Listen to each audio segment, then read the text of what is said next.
Okay, here comes the final part. That now we are ready to answer the misconceptions of related to Krishna and his personality. So Krishna is an avatara. How can he be historical? That is the primary question that both ordinary people as well as scholars ask. So avatara means descent. When a spiritually released person descends to the level of ordinary people to uplift them spiritually, it is called avatara. So avatara is descending, and when you go along with the avatara purusha and you ascend, that is uddhara. So that is it's like a hook, like the spiritually empowered person make the avatara or descent, and you go along with them upwards. That is the ascent or uddhara. Now, so this doesn't pose any kind of historicity problems related to Krishna. Now, since Krishna is a human, how can he be worshipped as a god? And in dharmic traditions, there is no boundary between human and divine. The humanity and divinity they are actually combined, and there is no kind of a boundary between when a person becomes human and when a divine becomes human. So that is why in Hindu tradition you have guru worship and ancestor worship, and then naturally it follows that Krishna was both a guru and an ancestor, so he can be worshipped. Even we have to see that the Vedic gods described in Rig Veda, they might have all started as ancestors, like warriors who are fighting against the enemies and all, but also spiritually enlightened because they were all associated with ascetics. And so, on account of being an ancestor as well as like a spiritually enlightened people, they become worshipped as gods. So we have Indra, Varuna, Mitra, all of these divinities. Then is Krishna's contact with Gopikas correct? So here we have to understand it by exploring the spiritual undercurrents that is part of these episodes. Like if you can get it by reading Gita, Govinda, and other works describing Krishna's relationship with Radha and other Gopikas.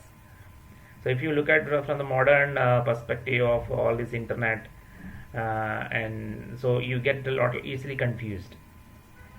For example, in Kundalini Yoga, there is a concept called ascending from the Swadhisthana chakra to Anahata. So here what you happen is that the sexual energy vibrations, which are very active when you are at a state of Swadhisthana, they become transformed into love, cosmic, like a universal love kind of a vibration. So this is happens to all the ascetics and sages who are actually engaged in tantric practices or who are yogis and yoginis. So this is what actually happens in Krishna's interaction with the Gopikas and Radha. So it is all like a part of the spiritual ascent, spiritual upliftment. So we have to see all of this in that light. Now Krishna has 1,600, 16,108 wives. Some say 16,008 wives. So how is it possible? So we have already seen the wives of Krishna, Rukmani, then Rukmani and Satyabhama as a dual pair. You have Ashtabharyas, and then this 16,000 wives. They are actually the women released from the confines of Narakasura, and you can, for example, read Sai Sarupa's, my friend Sai Sarupa Iyer has written novel Abhaya, which contains more insights on this. Krishna was engaged in establishing dharma, which involves uplifting of both men and women. So it was not only for the Pandavas and Yudhishthira, it was also for women like Draupadi, Radha, Rukmini, and all the other people. So Krishna uplifted women held captive under the patriarchy, like fake Swayamvaras and then this Narakasura's fold. So he actually uplifted from the from the exploitation, violence, and aggression, and tried to spiritually empower them.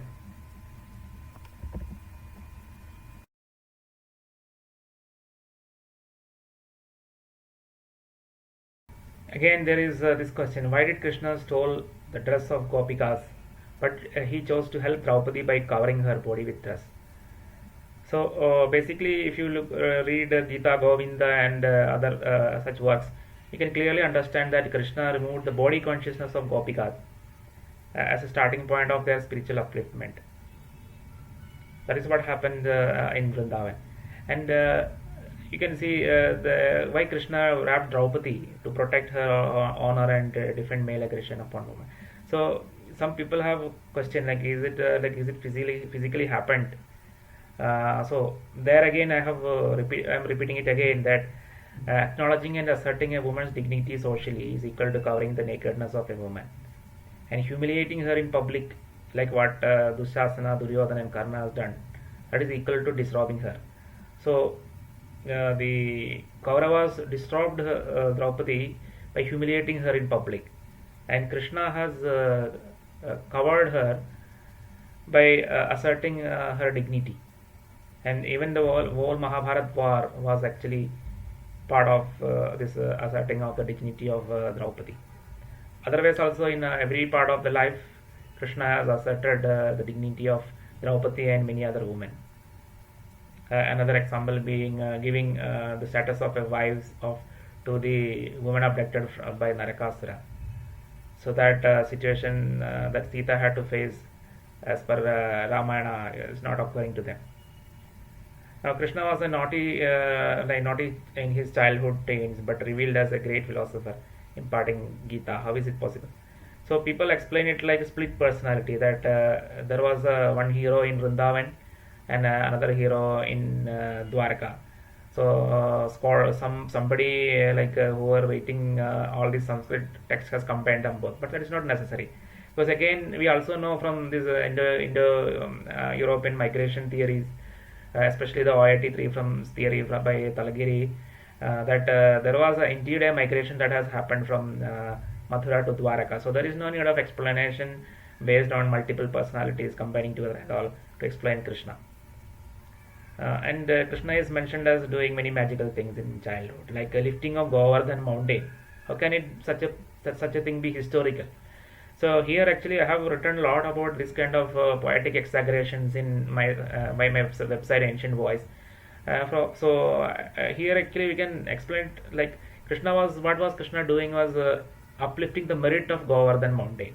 He said the Govardhan is actually the supporter of the people of Vrindavan, compared to Indra, who is a divinity supposed to be raining, like giving rains. But it was because the clouds were stopped by Govardhan and condensed, and that is what causing rain. So it was something like ecological knowledge that Krishna was imparting to the people of Vrindavan, and he uplifted the merit of Govardhan mountain. So some artist or some poet has described it as like lifting Govardhan mountain itself. So that is what happened. So there is no problem in the historicity of Krishna here, because it's all poetic exaggeration. Now, actual writing of Krishna's life, yes, that is an important thing, and the scholars are debating on it, and it will take us some time to settle on an exact date. But the idea of Krishna as a yogi who has attained spiritual oneness and descended to uplift others spiritually is beyond space and time.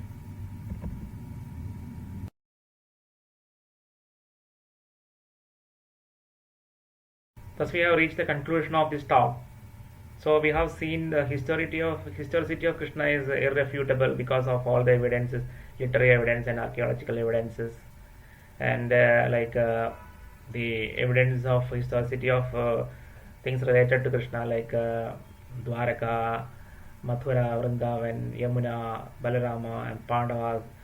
So we have have no doubt about the historicity of Krishna, and we have also tried to enlighten and dispel some of the misconceptions about Krishna, and especially in impacting the historicity of Krishna. Like for example, Avatara, we have shown that it means descent. When a spiritually realized person descends to the level of ordinary people to uplift them spiritually, it is Avatara. Krishna was a spiritually enlightened individual who was realized oneness with the universal consciousness. Hindu Dharma doesn't make any boundary between divinity and humanity. Hence, a human can be worshipped. A human who has attained oneness with the cosmic consciousness can be a guru, who can provide self-realization and can be worshipped. Gurus and ancestors are worshipped in dharmic tradition, so there is no Nothing wrong, like Krishna being a human can be worshipped. Krishna's relationship with men and women had the sole agenda of uplifting them spiritually, to help them ascend. The seemingly childlike and erotic activities of Krishna had a spiritual undercurrent. Krishna was a yogi, and yoga includes karma yoga, jnana yoga, bhakti yoga, hatha yoga, tantric yoga, and many other forms of yoga. And yoga means union, so it involves physical, mental, intellectual, or spiritual union, and basically it involves union with the higher principle. So thank you for your patient listening. We are concluding this talk. Thank you.